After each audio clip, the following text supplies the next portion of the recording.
Hello, everyone, and welcome to another episode in Hult International Business School's Alumni Insights webinar series. Today's topic is tackling trends in luxury goods and in life. My name is Darren Lockery, and I am the Associate Director of Enrollment for the MBA program on our Boston campus, and am also an alumna of the MBA program. Joining me today is alumnus Frédéric Dormeuil, who graduated with his MBA from Hult's Shanghai campus in 2013 and also rotated to two of our other campuses.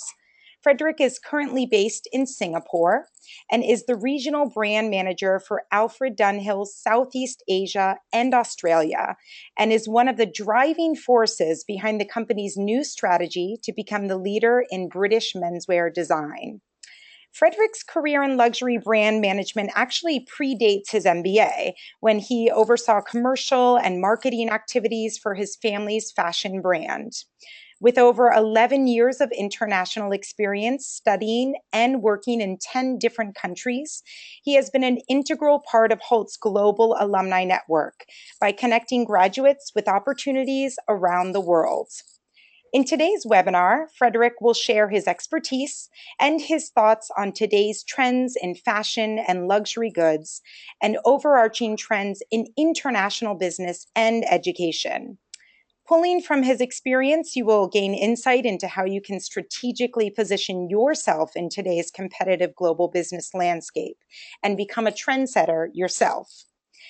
Following Frédéric's presentation, we will allow for some time for Q&A, so please feel free to type any questions that you have in the question box throughout the presentation, and we'll be sure to get to those at the end of the slides. I would now like to hand the floor over to Frédéric. Frédéric, welcome, and thank you so much for joining us.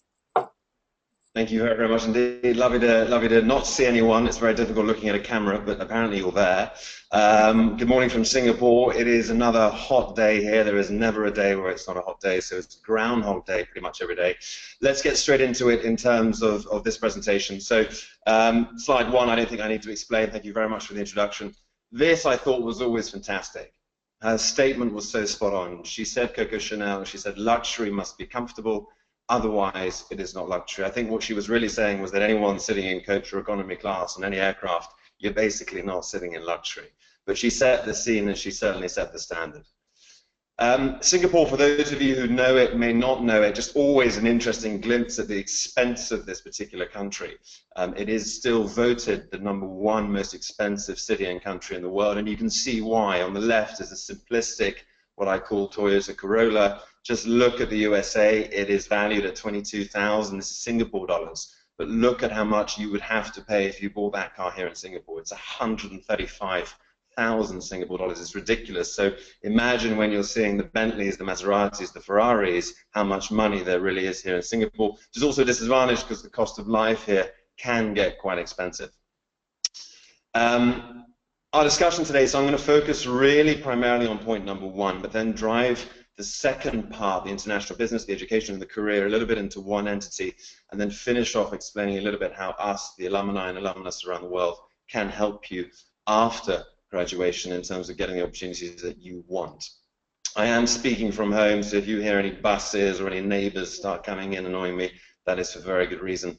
Let's start with fashion and luxury goods. Now, just to be clear, what I'm talking about, I'm not talking about Gulfstreams, I'm not talking about Sikorsky helicopters, and I'm not talking about mega yachts. We really are talking around 4 specific categories. That's ready to wear, therefore what I'm wearing, if you will, accessories and luxury goods, watches and jewelry, and of course then cosmetic and fragrance. So when we're talking trends, those are the entities that I'm looking at, just so we don't have any confusion. I might use a few car analogies just so we understand what we're all talking about. Let's just understand who are the big players, so you've got full clarity. So the top 3 conglomerates, which they are, in the luxury goods industry are these guys. LVMH, also known as Louis Vuitton, Moët and Hennessy. They are a French-based company owned by France's wealthiest man, Bernard Arnault. He has under his portfolio of brands some 70 brands, which include the likes of course, Louis Vuitton, Dior, and the likes of Fendi, if you will. Number two, the company I work for is a Swiss-based company. It's called Richemont. It is owned by a South African primarily and has under its belt 20 brands with the likes of Cartier, Montblanc, IWC watches, and in my case, Alfred Dunhill. Number three, we're into cosmetics. We're into your sort of territory, the US, 30 brands, Estee Lauder, and I believe the likes of Bobbi Brown. I'm not overly au fait with those brands because I stopped wearing makeup a long time ago. So those are your top three players. If we look at the top three countries in terms of spend, the US is still number one, followed quickly by Japan, number two, and Italy at number three. If we look then into cities, because it's not necessarily aligned with the countries, Paris remains for today number one, and we'll talk about that later, then London, and then funnily enough, followed by Singapore. But the way in which luxury is going at the moment, I suspect these rankings could change quite quickly. Last but not least, just so you get a feel of the consumers, the Chinese remain, and we'll talk about that as well, the biggest luxury consumers in the world, with their preferred destination city being that of Paris. Number two, the Russians, they prefer going to Italy, to Milan, and yourselves, if I may, depending on how many Americans are sitting in the room, you are still quite tempted to head towards the French Paris part as well. So that gives you a bit of a look into the industry at its top threes. Let's just understand something about these guys. So the Chinese are wonderfully influential in our business. They account for a third of all luxury consumer purchases, which is vast. I mean, obviously the country is a decent size, but it really does show how important the Chinese consumer is and how we as brands must listen and understand what they're up to. So the way in which I looked at this in terms of describing trends to you in luxury goods and fashion was to break it down. So we're going to discuss trends from a business standpoint. I'm then going to lead you on to what I call brand trends, what companies specifically are doing, and then link into you and I, the consumer, what trends I'm certainly noticing are happening on the consumer side of life. So if we start with business, there is a phenomenal trend now for businesses and companies to go back to their roots, to go back to doing what they do best. There were these temptations in the heyday, for example, a handbag manufacturer to start playing and start making suitings or trousers. Hang on a second. Go back to what you know and who you are, and more importantly, who the consumer knows you for. It doesn't mean don't be exciting, but it does mean that there's an expectancy for you to really perfect what I call your knownness, what you're known for. So a lot of businesses now are trending towards, hang on, let's not overly play on things we don't know about, let's really perfect what we do know. Our business, just so you may understand a little bit more, it really is split into three primary categories. This concept, what we call retail, which is the understanding of you walking into a store or a shop, buying certain products and then leaving. There is another entity known as wholesale. Now, you as a consumer will have absolutely no idea what the difference is, or at least you should not. And wholesale primarily means the finance is a little bit different behind the closed doors. So if you're walking into Fifth Avenue buying a bag, you might be walking into Paris buying that same bag. However, the Parisian entity may be financed in a slightly different way. The third aspect is what we call a licensed business, where you literally license off your understanding, and then you can make whatever products under that license name.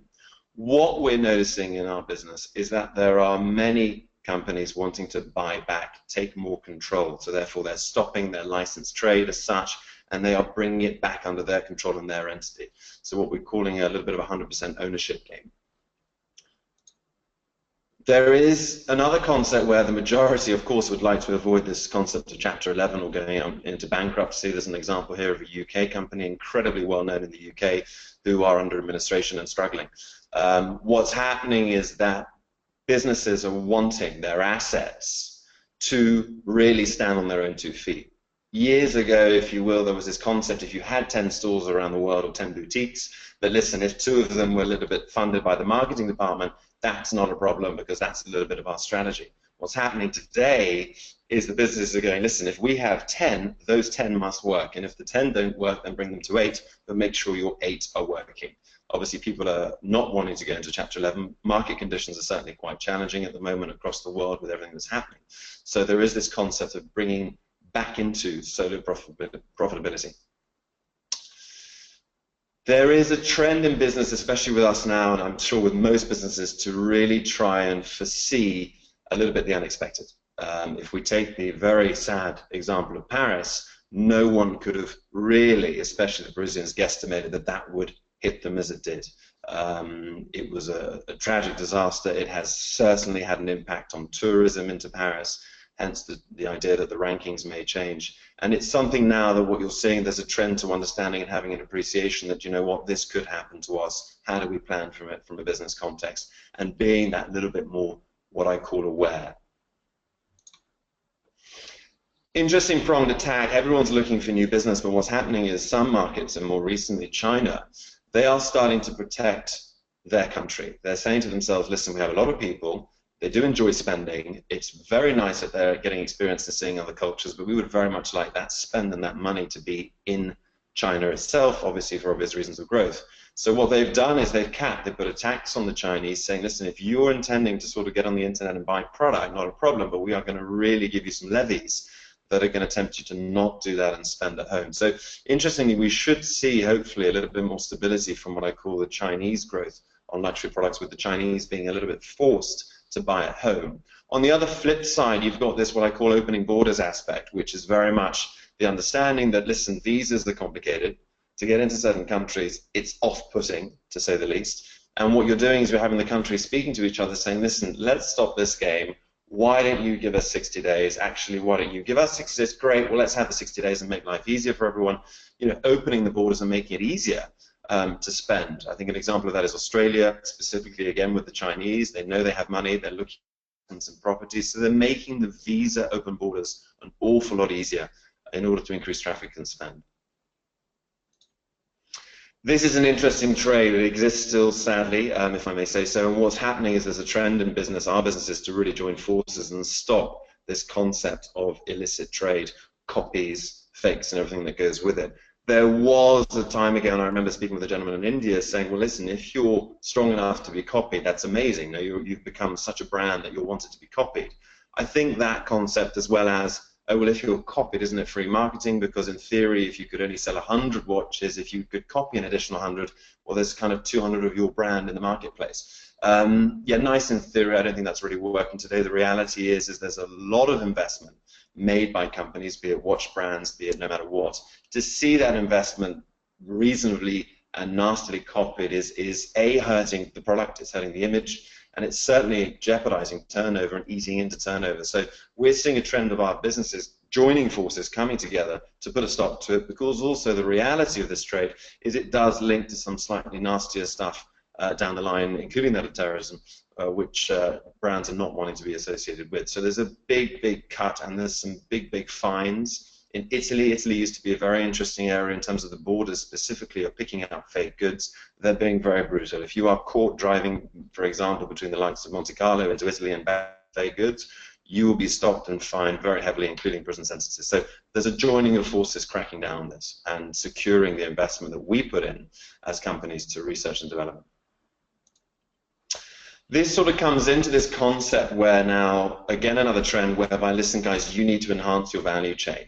Companies around the world need to start being a little bit more transparent, therefore providing legitimacy, traceability, and credibility. If you go back to that great movie, I'm not sure if you've seen it, I'm sure you have, with Leonardo DiCaprio, where he portrayed a South African in terms of the diamond world, you know, there was a lot of people thereafter, and this movie started causing this sort of concern where ladies who were wearing rings were questioning, actually, now hang on, where does this diamond come from?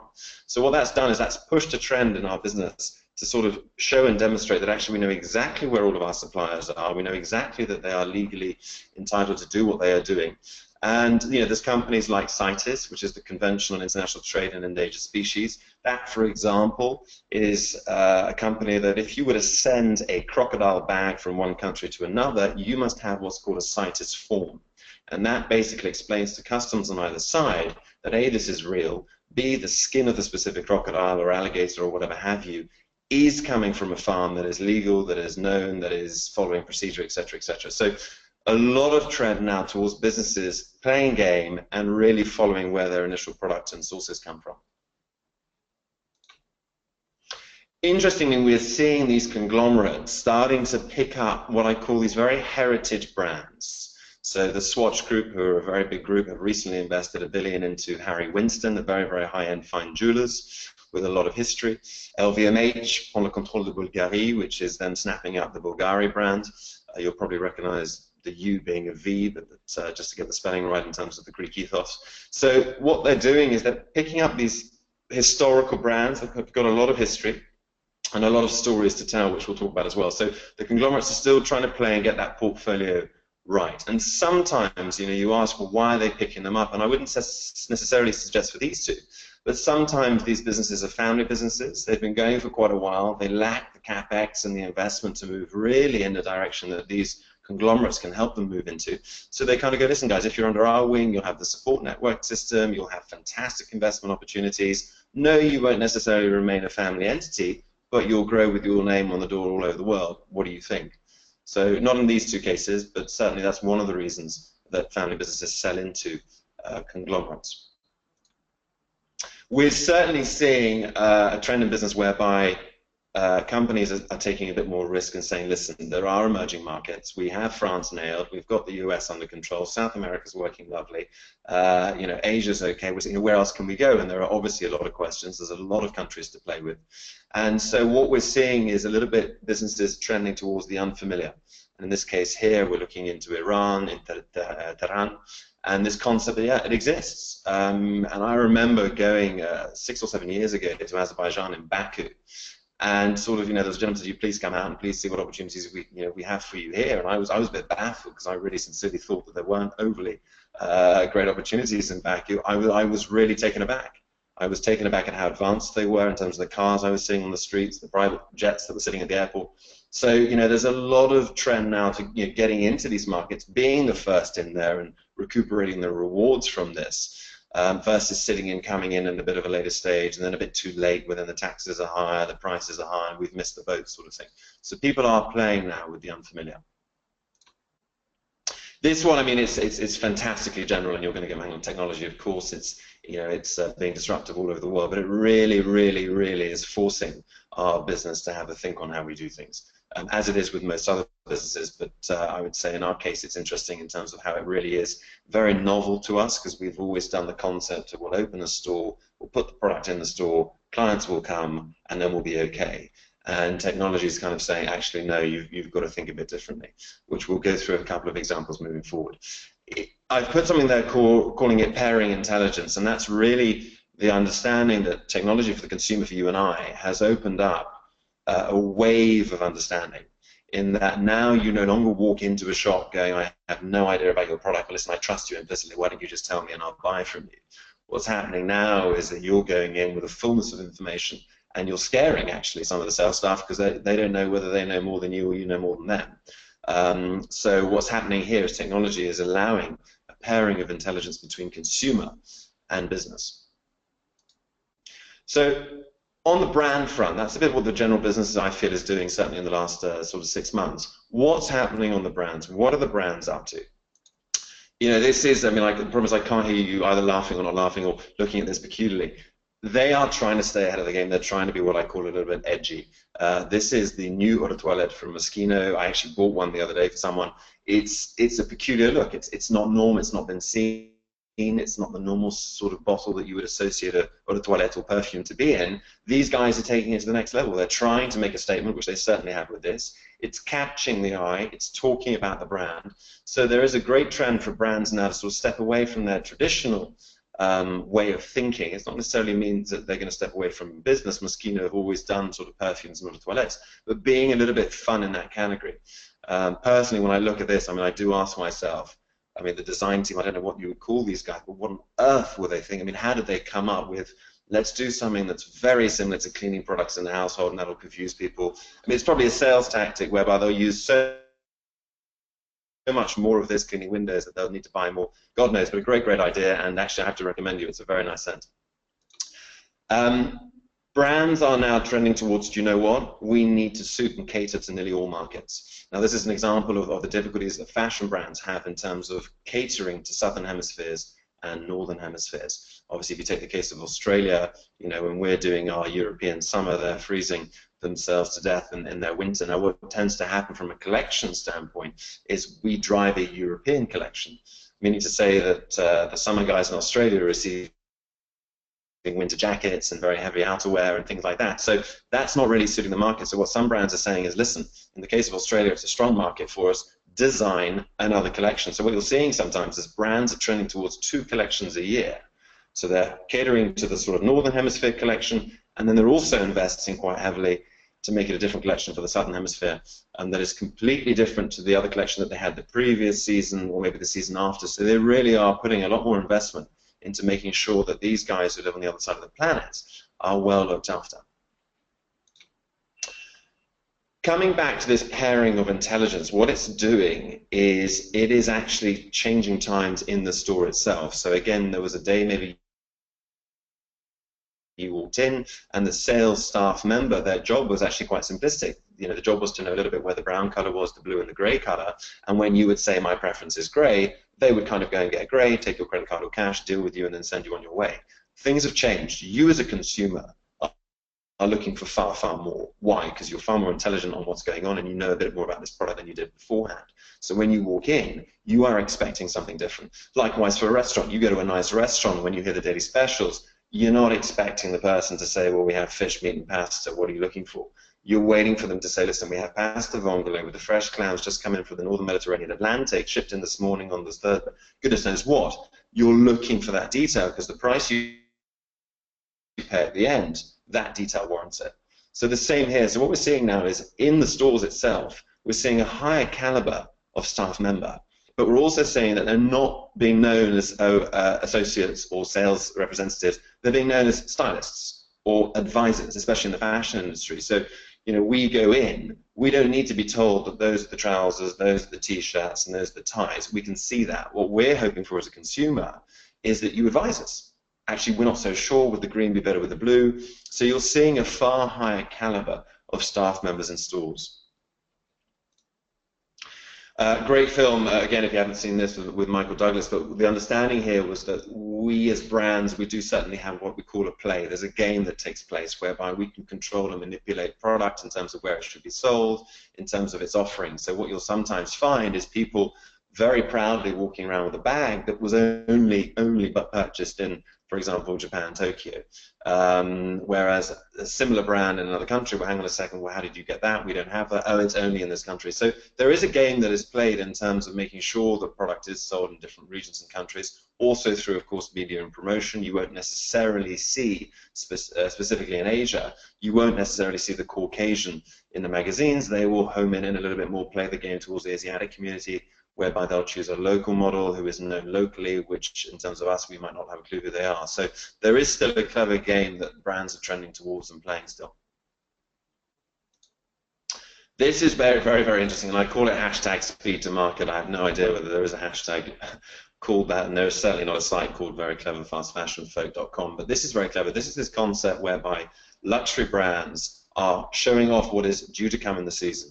So you know how we work. We have the runways generally in sort of the New Yorks, the sort of Parises, the Milans, and thereafter 6 months you wait, and then it's in store available to you. Now what the sort of the Zara's in this instance, or the H&M's, or the very fast logistic sort of low-end entities are doing is they're saying, great, well, why don't we have a little range ourselves? Of course, it has to be different so we don't have infringement problems. So they're getting the future already to market at a much cheaper price with a slightly sort of different twist on the actual product itself. What that is doing in terms of trending is it is making the luxury entity say, hang on a second, should we not, and this is a really recent discussion that's come in, should we not implement the see now, buy now approach? Now, Burberry are testing this. So it means to say when Burberry do their runways and their catwalks, you can buy pretty much instantaneously within 24 hours. Now, you're hearing a lot of noises in the market going, hang on a second, fashion has never worked that way, this is ridiculous, how do we get our suppliers online with this? And the difficulty is this one I call concept of production risk. So, you know, we're not, if you take the car analogy, when Mercedes, if you will, or BMW or anyone, Chevrolet, when they make a car, they don't sort of make 55 different models for you all to play with and then we'll kind of go with one. They really do their market research. They spend 5 or 6 years making one, they put it into the market and they hope it sells. In our concept, what we do here is we have this fashion parade, and then our Dear Anna Winters of the world will sort of write in Vogue and say, listen guys, the black's not really in, but the brown is. That will probably change the course of what production units are being made on black and brown. Whereas now what they're going to have to do if they're going down this road of seeing it now and offering it now, you are going to have to take a risk on production globally in different markets, on sizing, on coloring, whatever you want to call it. So that is where the fashion industry are not overly keen to step their toes into, because it's going to change how we work. It's going to change the timing of manufacturing for all of the suppliers, etc. So a very interesting debate and trend going now. Are people going to follow it, or are they going to stick to what we already do now? No one, I think, wants to wear, there's nothing worse. Ask any girl in the world, go to a wedding and you see another girl with exactly the same outfit. Trust me, I mean, without a cat fight taking place, it's very, very annoying to see. So there is this desire now and this vast trend of brands offering customization as best as they can. In terms of the concept of, you have your base model, great, but actually, I need a twist. I need it to be a little bit different because I've seen so-and-so wearing it. And an example is a good friend of mine who owns the Bamford watch department.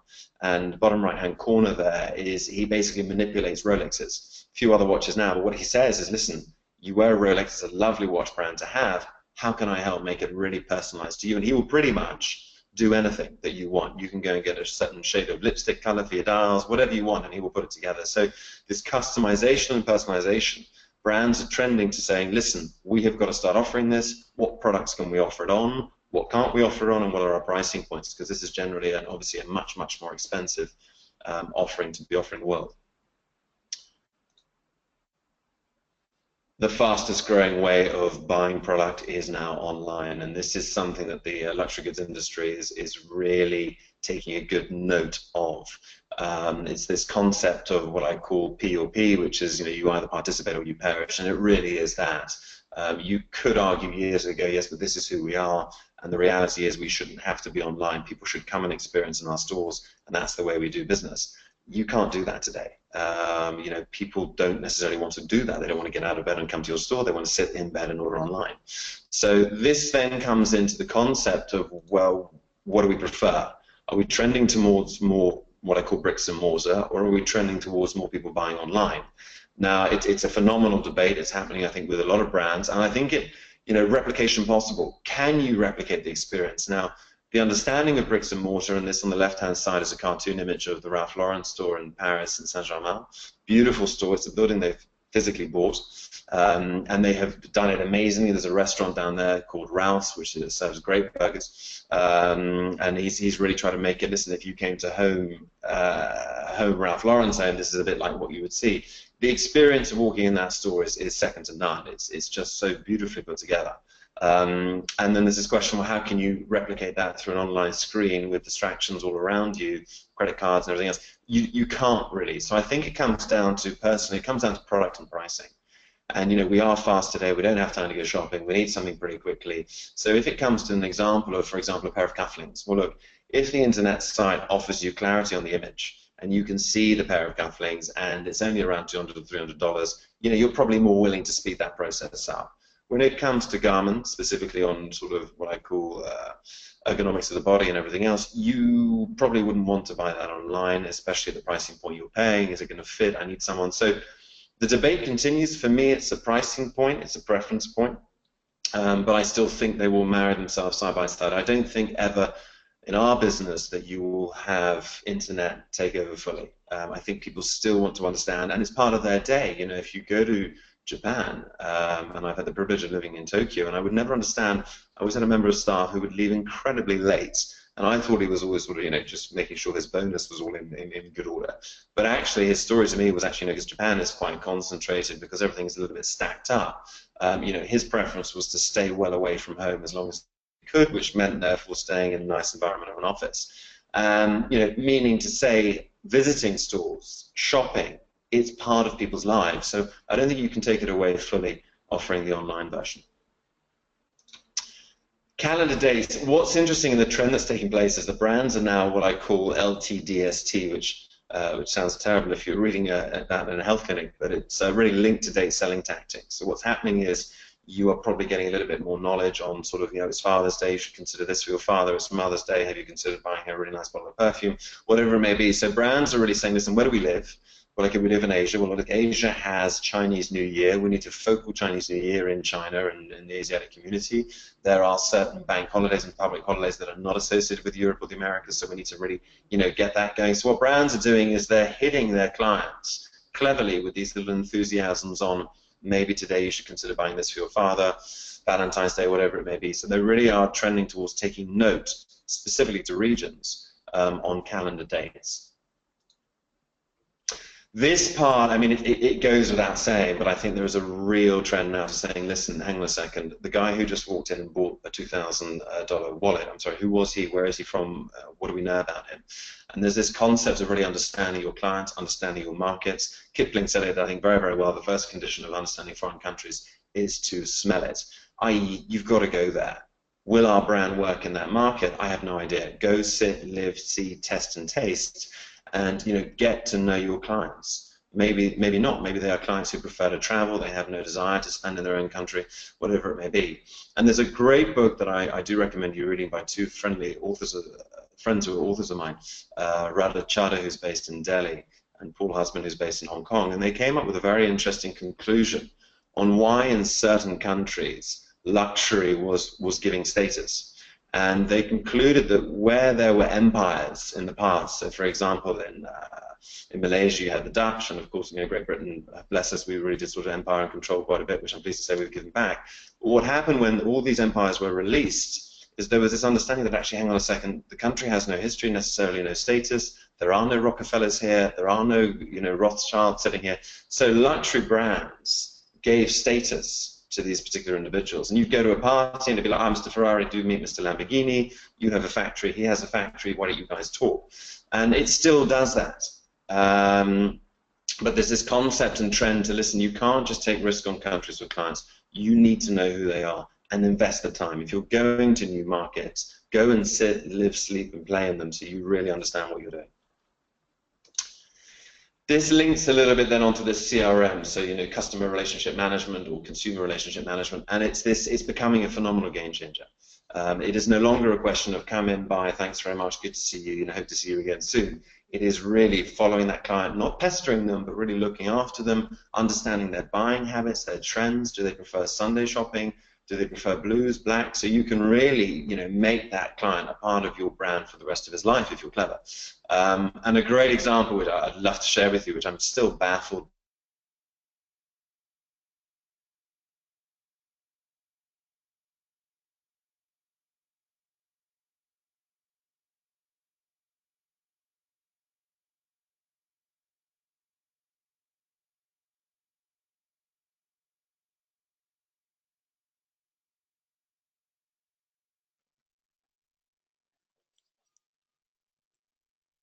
Hi, Frédéric. Sorry to cut you off, but we can actually not hear you. There might be a problem with the mic. It seems to Reconnecting. have cut off. Oh, now we hear you. Got you back. Where did I lose you? About 20 seconds ago. Okay, so Mandarin Oriental went for a tea. The guy delivers me the tea. He brings lemon and honey, which I had not ordered with him. And I questioned him. I said, hang on a second. I didn't order that with you, but I always have lemon and honey in my tea. How did you know to bring it? And I remember vividly, he did not look up, down, left, or right. He looked straight at me. He said, Mr. Frederick, whenever you are in Hong Kong or the Mandarin Oriental, you always have the lemon and honey, except when you're in London, where you have milk. Welcome back to the Mandarin Oriental. And I tell you what, that, I mean, I don't think I've stayed in another hotel since. They really got it.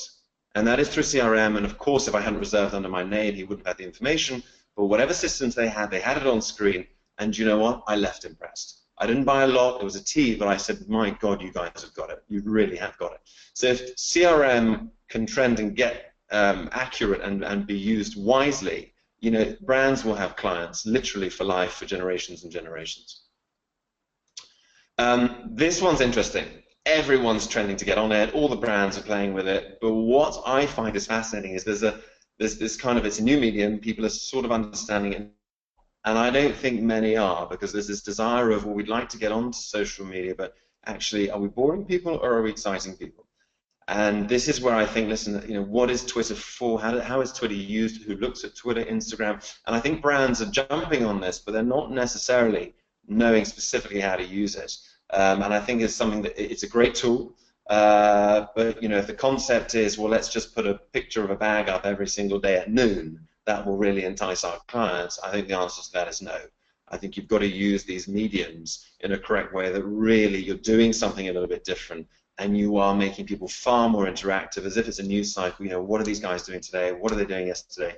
So it's an interesting new medium. Everyone's trending towards it, but not many, I think, are knowing specifically how well to use it. Then there's this trend of a bit more of a wow factor, which people are really trying with and getting what I call injecting a little Palo Alto into things. So this is on the left-hand side. I think it's in Fifth Avenue in New York, in the Ralph Lauren fitting rooms. So you'll be there trying on goodness knows what, and you actually have on your mirror a little screen to touch and play with and decide, actually, do you have it in brown color? Actually, let me have a look at the rest of the collection. So you can really just, it's taking you to the next level. Of course, it's under testing phase to see if it's of any use to anyone. But you can see that brands are trending towards, you know what, let's create a little bit more than that's currently out there. If you look down on the right-hand side, Porsche are going that a bit a step further. If you take a magazine today and flip through, when your thumb stops, it's generally on the thicker print that sort of, is paid a bit more for by a certain brand. These guys are taking it to a next level, going, yeah, not only will you stop, but you can press buttons and LED displays come up. So you're seeing an interesting trend towards, really getting out there on something a bit quirky and fun. From the product side as well, I mean, you can't just stop and, not be boring on your product. Again, you've got to not overly deviate from who you are. So if you take Valentino, who are very known in terms of the collections they produce, they're playing with Wonder Woman, they're doing something a little bit different, they're taking a bit more risk, they're stepping outside of the boundaries, they're probably linking it with the sort of Batman movies kicking off at the moment and everything else, Superman movies. So, will it work? No idea. Is it tempting to certain markets? Could well be. Elie Saab, never known for bridal, they're getting bridal out. A risk for them? Sure. I mean, we're not known for it. Will it work? Will it not work? So you are still seeing people take a bit of a risk, but I would say a slightly more concentrated risk and safer risk. You're seeing the faces of now this trend towards keeping it live, keeping it in the moment. This is the French lady from the latest Bond movie, Spectre, with dear Daniel Craig, who I don't think will be doing the next one, sadly. And we are still brands wanting to draw attention. So why not? People will recognize, I've seen the Bond movie, oh, that's the girl, hang on a second, what brand is she promoting? Ah, well, maybe I'll go and buy a wallet from that brand. So there is this cleverness of trending towards getting it right at the same time. The only thing I say when you use people, and this is just a personal opinion, is you've got to get the right person. Because the reality is some people are known for different things in their life. They can be known at the very beginning of their careers as a fantastic actor or actress, and then 2 years later for alcoholism, 3 years later for prostitution in LA, goodness knows what later on. And careful, because it's always still remembered. If I take an example of, I've got one example I probably shouldn't use, but if I look at Macaulay Culkin, for example, great youthful young actor, what is he known for today? Is it as positive as when he was younger? I think most would argue no, actually. When he was younger was far more fun and bright and cheerful than possibly what he's up to today. So you do have to be careful on who you use. You can never judge what characters they'll become in the future, but there is always a link. Once that media is out, it's out to the world. There's a massive trend. There is a trend towards collaboration. So there were the days where, listen, we're powerful, we're the brands, we know a little bit the direction we can take. Actually, why don't we hook up with people who know what they're doing as well at the same time? At least the image is the same and everything else. Here you're seeing, Peninsula Hotel Group partnering with the likes of Jewelers in this case to offer specifically to the hotel clients. So you're seeing a lot more, well, we could do this on our own, but actually if we did it with someone else, double the exposure, access to client base we haven't had access to before. So you're seeing a lot more trend towards collaborating. You've got to get the right partners, like a marriage. You've really got to make sure it makes sense going forward. Again, that you will be remembered for who you collaborated with. And obviously sometimes certain collaborations are stronger in certain countries than other countries. The Peninsula is a slightly more Asiatic known entity, so you've got to get your tie-ups correct. Doesn't mean you can't tie up indifferently around the world. You can maybe tie up specific for Asia, specific to South Africa, and everything else, which would make sense, especially if those companies are not as global as they should be. But collaboration is really on the trend at the moment. This one's interesting. There's a lot more documentaries coming around. There's a lot more stories being told, little films being promoted. Why? Because I think the concept is literally everyone does like a good story, as in terms of understanding maybe the brand itself. Where does it come from? Who's the designer? Are the owners still there? Are the owners nice people? Are they stubborn people? So there is this desire to tell a bit more of the history of certain brands and push that culture into what people are buying, as opposed to just, oh, well, it's this brand. Actually, no, it's this brand owned by the Italians, still, lovely family, 2 daughters in the company. So there is this desire to sort of push out by means of documentaries or some form of media, you know, the history that Luther King Jr. once said, you know, we're made by history, and you can't delete history. And some of these brands around the world today, they have phenomenal history going back, you know, well before World Wars, still pushing through. And people are getting a bit more fascinated by, my God, how did you survive? What were you selling then to what you're selling now? So it's a phenomenal desire to talk about it in a medium that's interesting, therefore, you know, in a digital format. This one you've probably all seen on LinkedIn or hovering around the internet, and I do think it's a lovely one. CFO goes to the CEO, what if we invest in our staff and they leave? And the CEO answers that, you know, quite honestly, well, what if we don't and they stay? I think you are seeing certainly, and I think this is a trend across all companies. I hope it's a trend across all companies because it's a good one to have. This what I call LTTC&R, this sort of long-term talent creation, creative please, and then for goodness sake retain it as best you can. So there is this push and trend to look after the people you have. Especially the people you would like to keep and who are doing well for you.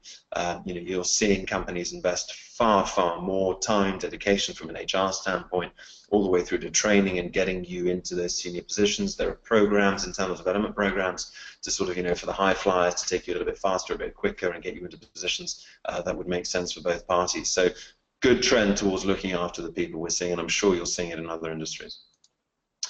Let's just focus now on the consumer part. I'm going to go a bit quicker through this because I'm a bit concerned on time. From the consumer standpoint, what trends are we seeing?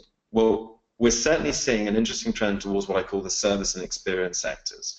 So it's not that, hang on a second, I don't need any more products, but you are seeing people saying, hang on a second, what does first class look like on Emirates? Actually, hang on a second, just tell me, this thing, Maldives, I fly into Mali, what are these like, these stilt things you stay on, the sea that comes underneath? There is this desire to put a little bit more money into the service and experience sectors. Moreover, if you're the product line, what you're seeing is clients are now saying, hang on a second, let's look at this from an investment strategic standpoint. So they're not looking at it, let's get a nice watch for dinner, put it on the wrist, and then that's it. They're going in going, hang on, if we've got white gold, gold will probably go up in a certain few years. They're looking at it from an investment approach. There is a trend towards, you know what, guys, no more bling bling. Let's keep it in what I call a bit of a discretionary way. And I've always admired, you know, wealthy people who do keep it discreet in terms of how they go about their lives. And I think we're seeing a lot more of this, whereby, you know what, actually, it's not about making noise. It's about wearing something that's fantastic, or, you know, watch, or whatever have you. But it's done in a discreet sort of fashion. It's no bling bling and shouting out aloud. Going back to the social media, flip it, there is a trend where consumers, you and I, are being a little bit more vocal. If we don't like something, we'll go to TripAdvisor and tell them that hotel was disgusting and the bed sheets were never changed and everything else. So there is this trend towards clients getting the confidence to be a lot more vocal in the knownness that they can be protected and that nothing's going to happen to them. So we're seeing an increased trend in the usage of what I call platforms for critics to speak up and say what they feel. This is interesting. The millennials, I mean, I say they're driving strategies of thinking. They really, really are. Again, the tables have turned. They used to be the powerhouse saying, this is how we do business. If you want to buy from us, you must do how we're thinking. And the millennials are kind of going, actually, hang on a second, let me explain how many of us there are. This is how we do things. We buy on here, and if you are not on here, then we do not buy from you. Do you understand that part? So they are really driving a little bit these strategies of thinking on how businesses should operate. The touch and feel, I put it under trends, but I think it's more this concept that, you know, you can't beat it. You cannot. It goes back to the bricks and mortar. People like to come in, feel, touch, and just get a feeling for that product they're going to buy, especially when the product is a vast investment and costing. So from that standpoint, touch and feel is still very much there. And this thing on what I call human connection. And, you know, we all get on that damn phone and we press 1 for a Starbucks, press 2 for a coffee latte. You know, hang on a second, can I speak to a human being who knows what they're talking about? And I think there is still this desire to, you know what, we've played with this technology where it's all automated. Actually, I'd like to speak to a human being. So there is this human connection that is sort of trending. Desire for human connection. Lastly, I mean, this goes for a lot of people, but travel is just non-stop. I mean, if you look at just the orders from sort of Boeing and the likes of Airbus, not even the sort of emperors of the world, but you can really see that travel is going up and up and up. People are wanting to experience it. Comes back up a little bit into the first part of service and experience. The Chinese are jumping on planes gone wrong. So there is this concept to see the little planet that we live on, and therefore we've got to accommodate.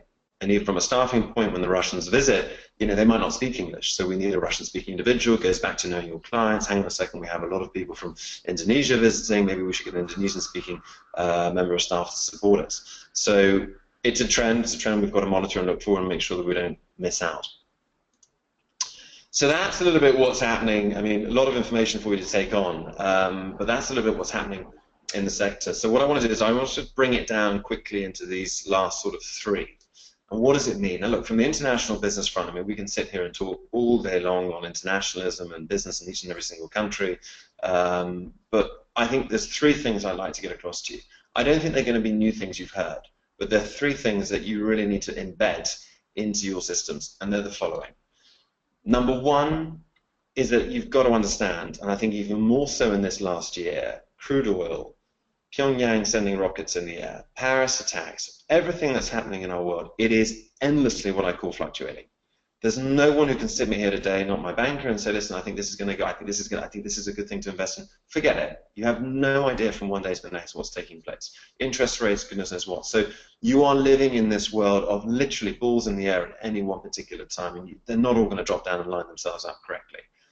Brace yourself for that. Be prepared for that, because, and I take a silly example, but it's quite an interesting one. I had a member of staff walk into my office the other day, and we were talking about homes and things, and her parents and her family, and she said, we're so lucky, we've been in this home for years and years, and of course we'll be there for another 100 years.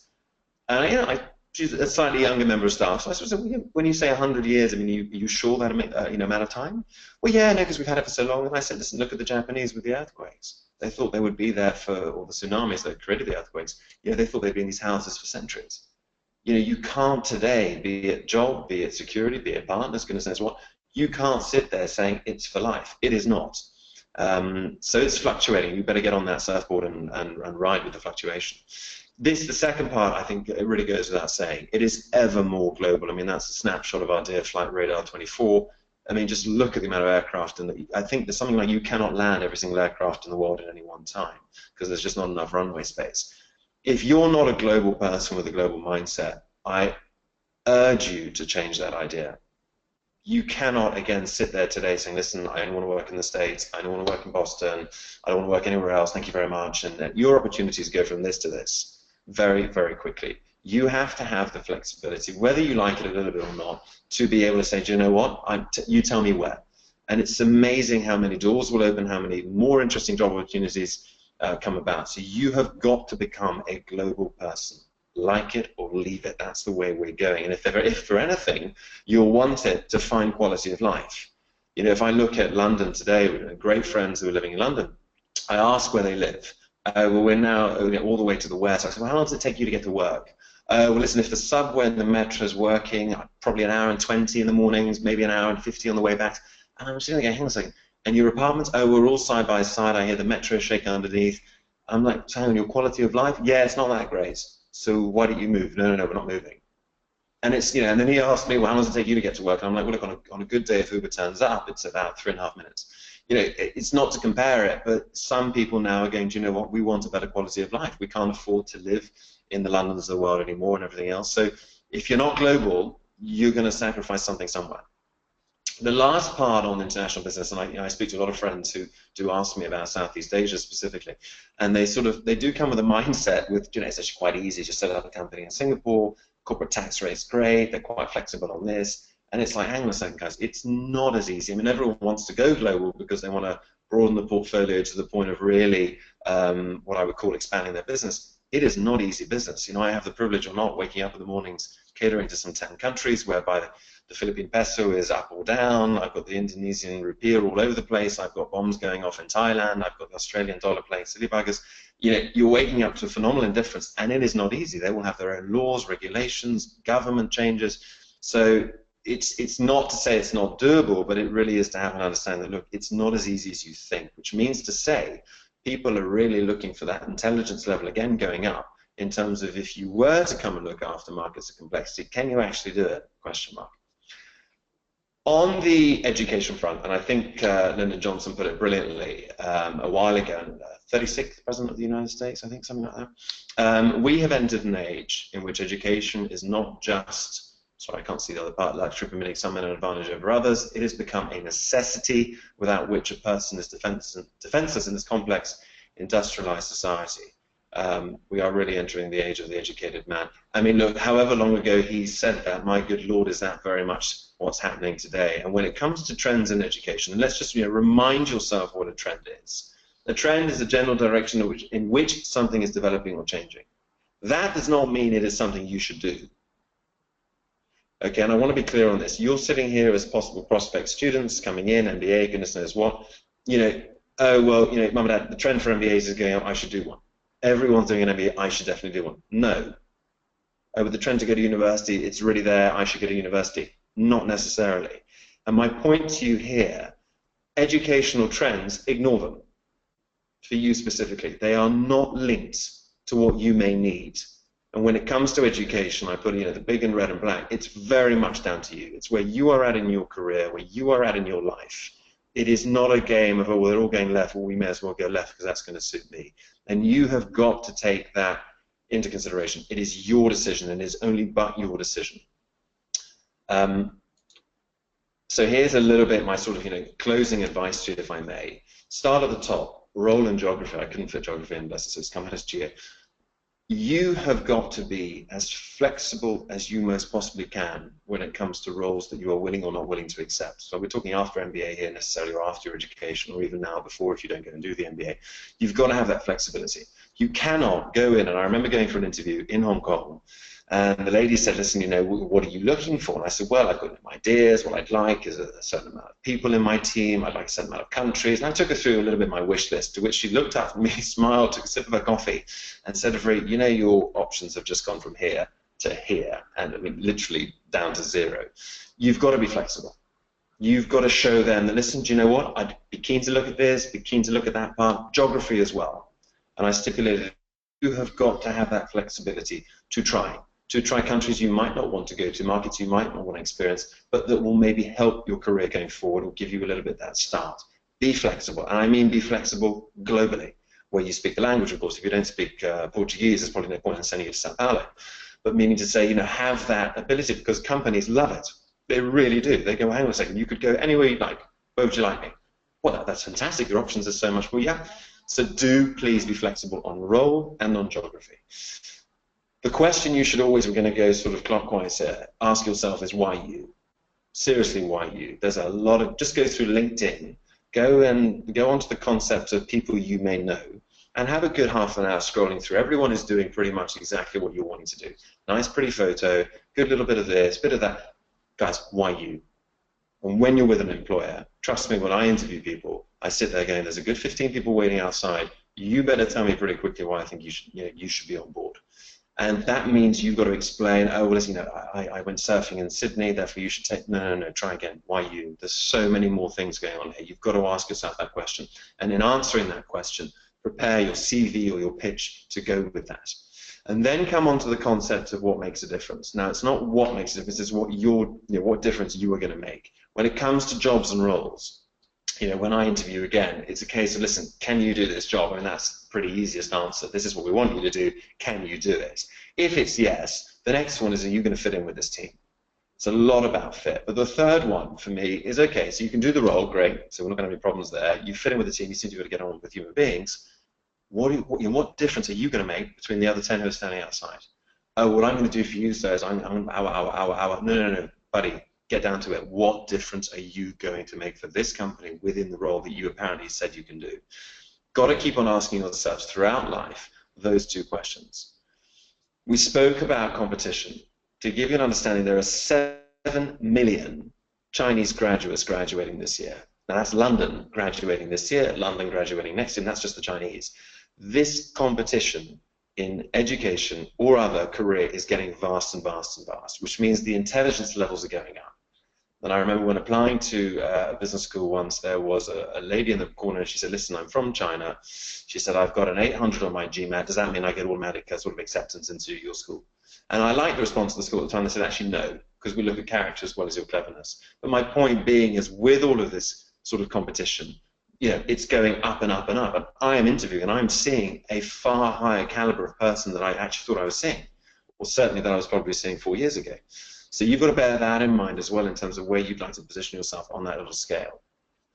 The one at 6 o'clock is what I call seek guidance. And what I'm saying there is take your egos and throw them to one side. The days of, hey, do you know what? I've got this, CV looks good, I've done it, I don't need any help, I'm all kind of fun with this, forget it.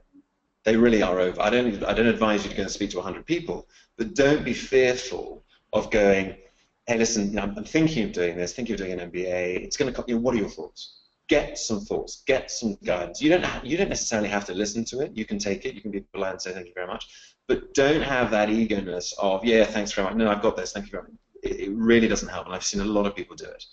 Try your 7, 8 o'clocks. Try and look a little bit further. You're sitting in this realm now. You're sitting in this understanding. Go 1 year ahead. What does life look like? What do you want it to look like? A year ago, the world was very, very different. Paris did not happen. Certain things did not happen. Oil never dropped to such stupidities of lowness. What are you seeing a year down the line? And if you're prepared to see a little bit further, it really will help you guide and everything else. Learn MG, so it's not linked. It's what I'm saying there is learn as much as you can, as often as you can. There is that temptation to come home, put a DVD on, open a nice bottle of wine, a pack of crisps, and start tucking into the joyness of life. Actually, do you know what? Not tonight. Pick up that book that you actually have not yet read that you should be reading and really push yourself to learn. And MG is from Mahatma Gandhi. And I loved what he said, and I've always used it. He said, live life as if you were to die tomorrow. Learn as if you were to live forever. Now, it's a discipline very few of us are willing to do, but I really do urge you to do it. You have got to be far smarter than you once thought you were in order to get sort of through this very complex world. Speaking then specifically of Hult, do your homework. You are going to invest a hell of a lot of money into what I call an MBA or an education. Please, please, please do your homework. Go and look at other schools. Go and speak to Harvard. Go and speak to INSEAD. Go and have a look and go and get a favor so that when you make that final decision, it really is suited for you. Just lastly then on opportunities. First I want you to understand this, which is it's a process that you are all going to go through if you really do go through the education process. The majority of you have probably done decision making. You've done the decision, you've gone through the journey of should I go and get further education, yes or no. You've done it. Step 1 complete. You're now in this probable application process. Who do I go to? Which countries do I select? What would be good for me? And that is a separate journey. It's linked to decision, but it is a very separate journey you're going on. There are 3 more you'll go on. The course itself that you sign up to, executive MBA, whatever it may be. Afterwards, you'll need a job, and you'll go through what I call the hunt, and then you'll go through what I call succeed. The green is a link. If you ever got made redundant or fired or needed a new job, you're back in the hunt cycle again. Of the 5 steps and journeys you'll go through, I originally thought that the course, the middle one, was going to be the toughest. And it was tough. We couldn't finish the work we had on time, and that was purpose. That's what MBAs does. It pushes you to the limits. But actually, when I was in the hunt, psychologically, the uncomfortableness, the non-money earning, been out of the industry for a year, year and a half, trying to tell people that you do know what you're doing, trying to explain everything that I've explained to you in the previous slides, that was excruciating. It really was. And I think, we're all different people, and I'm speaking to a different audience, and with different characters. And I think you will certainly find the course hard. But if you're putting yourself out there and going for it, and really, maybe in a foreign country, maybe pushing for a very big job, the hunt is going to be wonderfully painful. And you should really prepare yourself for this journey. Now, once you've got the job, that doesn't mean to say you're in it. You've probably got a probationary period of 6 months where they can throw you out within 24 hours, or probably quicker in the States as they often do. You've got to succeed. So, yeah, okay, the hunt's done, thank God we've got the job, tick and sign. Yeah, now come in and do it. And that part, I wouldn't say it's as difficult. It's very different energies that are taking place. But you've got to prove yourself once you're in it. We're here to help as alumni. We really, really are. Obviously, I can't really help you with sort of, works and jobs in the Falkland Islands because I don't live anywhere near there. But, we are here to help. But, as a girlfriend did to me the other day, she sort of said, "Oh, well, listen, if I gave you my CV, would you do something with it?" I said, well, of course I'll do something with it because I know you, but that's not the way to go about it. You have got to be a little bit what you make happen. And there was a guy the other day up to our offices, handed his CV to the reception desk, called HR to come down just to introduce himself. That hit my desk within 24 hours. And I was a bit baffled of where it was coming from. I said, hang on a second, I thought we have all the CVs. No, so this is coming from a candidate who's found our offices, walked into the reception desk, dragged HR down from their desk on the 17th floor, and has physically introduced himself and handed the CV for that particular job application. And I was, do you know what? Put him to the top of the pile. For those who've just sent in for the sake of sending in, I'll just click and double send in. No way. You've got to go that little bit further. We can help you. You come down to a market like this, Frédéric, I'd like to work in these sectors. I want to look at these 3 companies. You come with a clear understanding. The alumni can go, do you know what? I don't know anyone at Pepsi, but I do know someone at Coca-Cola, and you seem to know what you're wanting. I'll be pleased to introduce you, because we have reputations, so we don't want to introduce for the sake of introducing. So we can help. But my argument to you, or my suggestion to you, is really please come prepared. Come with a bit of a focal point and a knowledge, and not just, here's my CV, if you could do anything, that'd be great, because that's not how it's going to work. This is something a little bit maybe too advanced in terms of where you're sitting now, but it was when I was in that hunt process, I started writing a little bit every single day, mistakes I was making, what I could have done a bit better, and I put it into quite a nice flow in terms of when you will graduate, and something you can think about. Takes you through just literally day life, how to benefit. Really suggest you look at it, really have a good read, even if you're not yet starting your course, because I suggest I started maybe a little bit later, but this, as the typical saying, if I knew what I knew now when I knew it then, whatever it was, it really would have been more beneficial. So please do have a read of it. It's something you'll go back to, hopefully, and go back to. And at 58 minutes, I've gone over, so sadly, I do apologise. I hope to give you've had a bit of an understanding of what trends are taking place, and certainly in our field. And I really do hope that little sort of pitch on the business front, the education front, the career front is helpful. And we are here to help, so do reach out. Thank you very much. Excellent. Thank you so much, Frédéric. It looks like we have some time for Q&A, and I do see a couple of questions that have come in.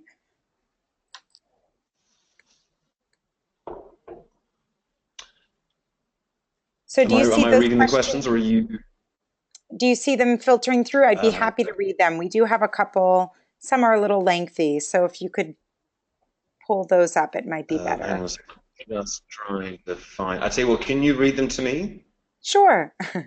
So the first question is, what do you think about diversion or gray market selling?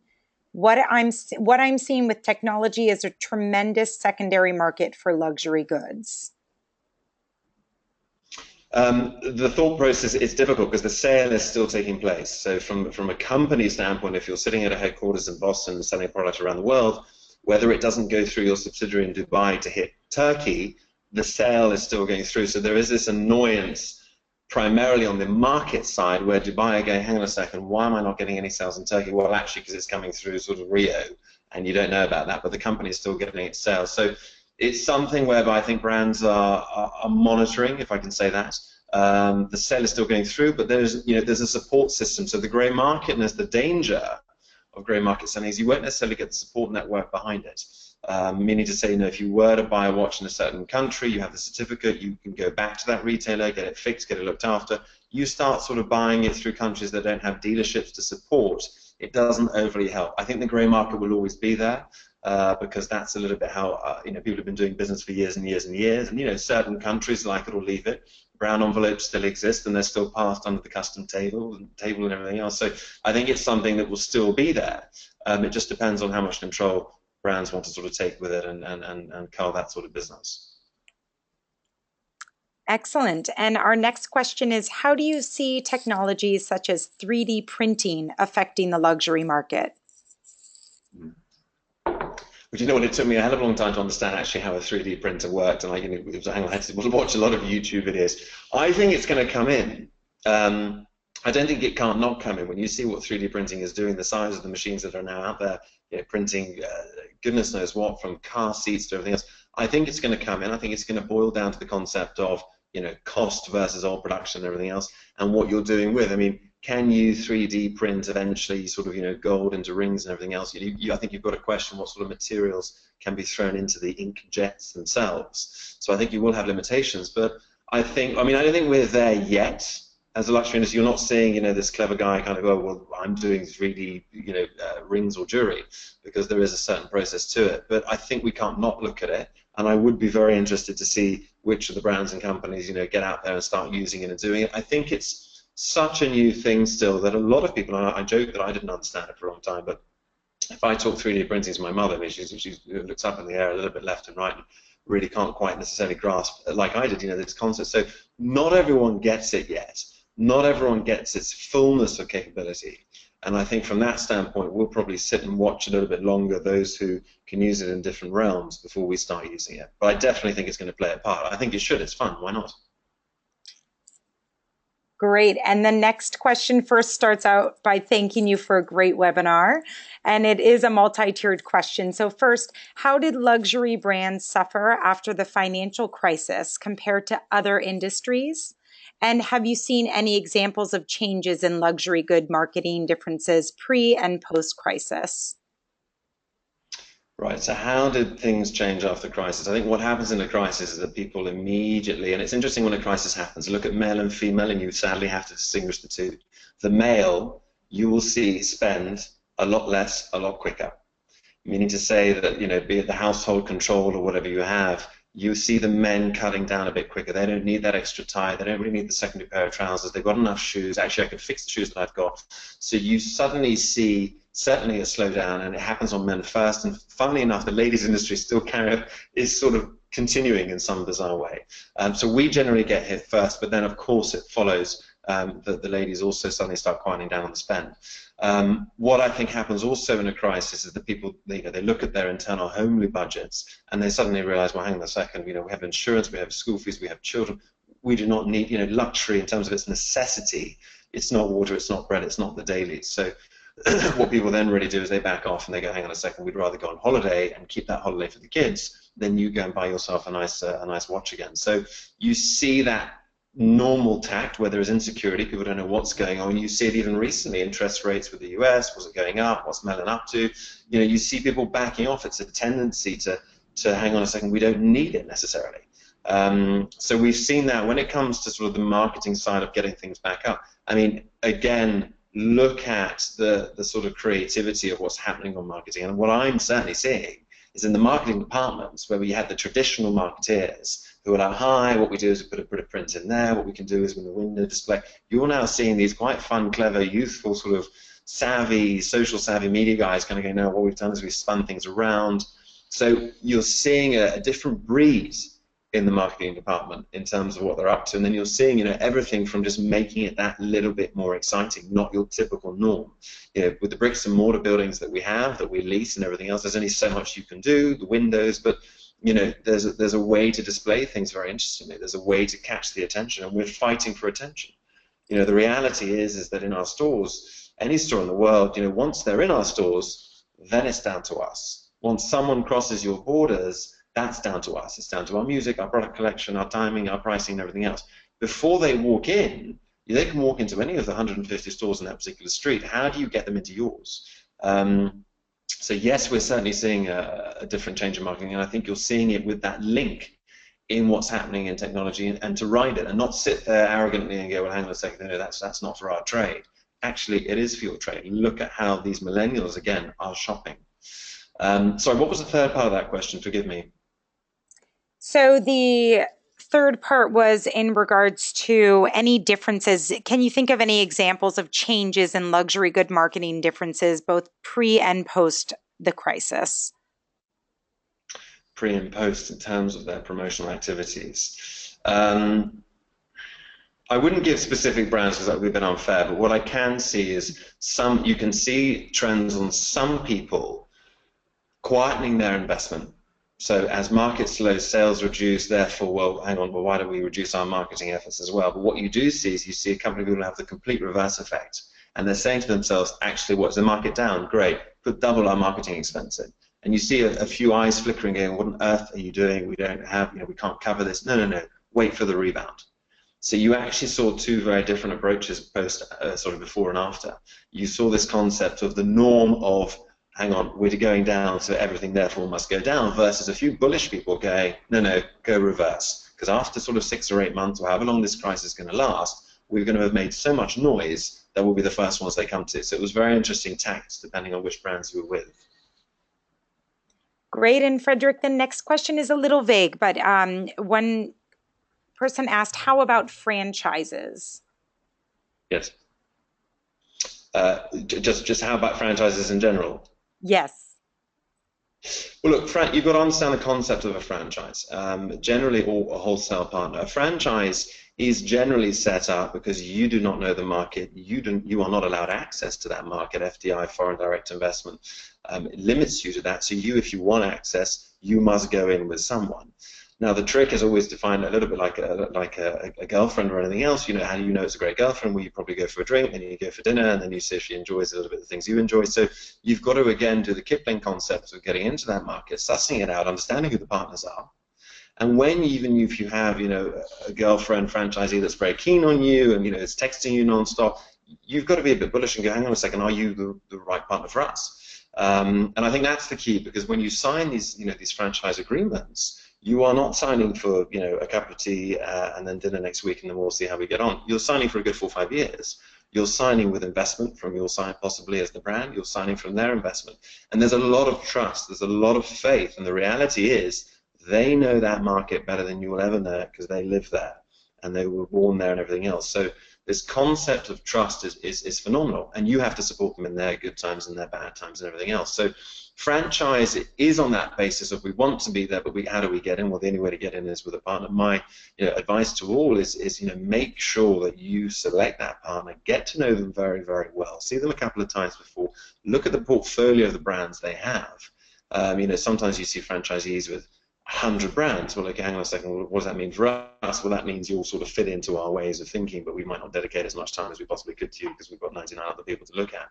Versus sometimes, franchisees have a lot of money, but necessarily don't have the expertise in your industry. So you're looking for two things. You're looking for this concept of you're an amazing partner to be with, versus actually what's your pedigree of understanding of our trade?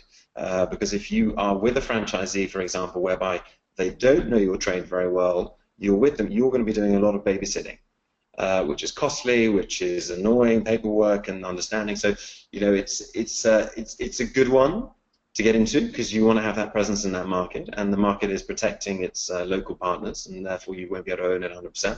But you've got to do your homework. You really do. Great, and we have just a few more. The next one is, do you Please. have any predictions as to how virtual reality will intersect with luxury from both the brand perspective and consumer?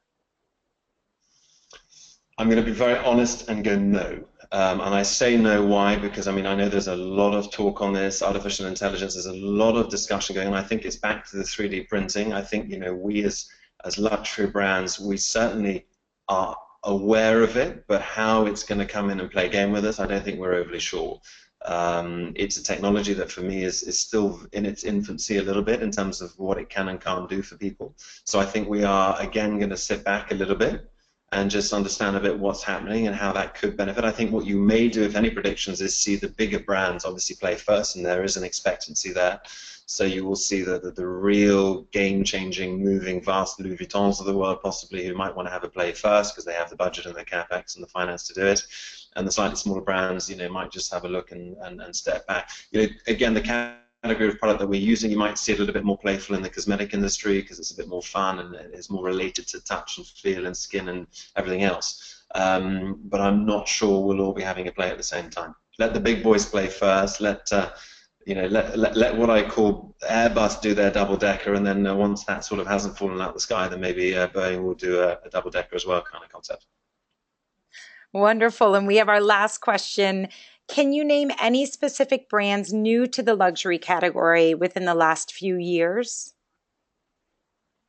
New to the luxury category in the last 4 years. On any particular category sector or just specific? Just luxury. Well, what you are seeing is brands that you think are from a certain country but are not. And again, I want to stay neutral here so I don't get any phone calls tomorrow morning. Meaning to say, there are a lot of brands where you walk around and you see them as Italian brands because they have an Italian name, they have an Italian flow in the way that that brand is pronounced. They are not Italian. They are Chinese, Korean-owned entities that are using the pitch of Italianism in terms of the Italian strength of luxury goods and pulling it off from that category. And it's baffling because you cannot actually tell the difference. You can tell the difference because you know the traditional Italian brands. They've been around for a long time, the Gucci's of the world, the Salvatore Ferragamo's of the world. But you've suddenly got, and they're not high-end luxury because they can't afford to be at that status level yet because they're not known. But you're seeing these, and I walk around the department store sometimes going, hang on, who are these guys? And you've never really heard of them. Go into the detail on who they are. They're sort of, again, this sort of, well, they're Korean entity, and they've just, used an Italian brand name called Ballalatotti, nothing to do with Italy, not made in Italy at all. And that's what is, I would almost call it a bit of, no, it's not deception because everyone has a right to choose whatever brand name they want. It's deception when you have, Starbucks and it's called, whatever, the Darducks or everything else, that goes back to copying and infringement. But when you have someone who just creates for the sake of creating, if you look at Superdry, the Japanese brand, which is for me is borderline on that luxury, great brand. It's an English guy, nothing to do with Japan at all. I'm sure he's probably lived there.